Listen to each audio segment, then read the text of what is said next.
L'histoire des Palinots en Normandie. De son acte de naissance à Saint-Clair-sur-Epte en 911 à nos jours, la Normandie ne s'illustra pas seulement par des faits d'armes, de conquête et de puissance, mais aussi par son rayonnement culturel.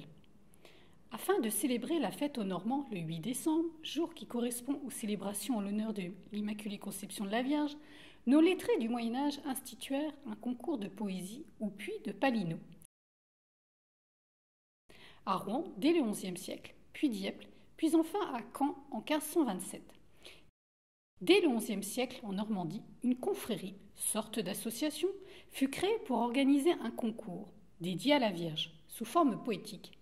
Les membres de cette association pieuse élisaient chaque année un directeur, auquel ils donnaient le nom de prince, et dont la fonction consistait à la bonne tenue des règles de la confrérie.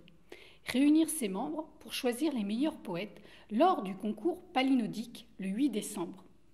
Les participants au concours des Palinots étaient jugés et récompensés publiquement sur une tribune, ou puits. Puits qui vient du latin podium, lieu élevé, tribune, autel, où les poètes venaient réciter leurs créations.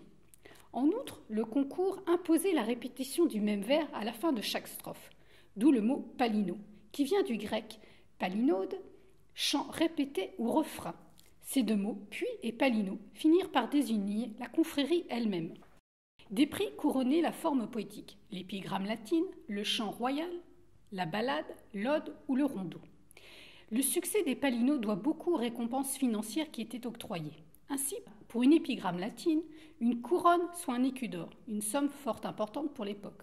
Au chant royal étaient dédiés 30 sols, pour un rondeau 10 sols, mais surtout le prestige que procurait le concours et la reconnaissance. Ainsi, de grands auteurs normands y furent récompensés et par la suite connurent un grand succès littéraire, comme Malherbe ou Malfilâtre, au XVIIIe siècle.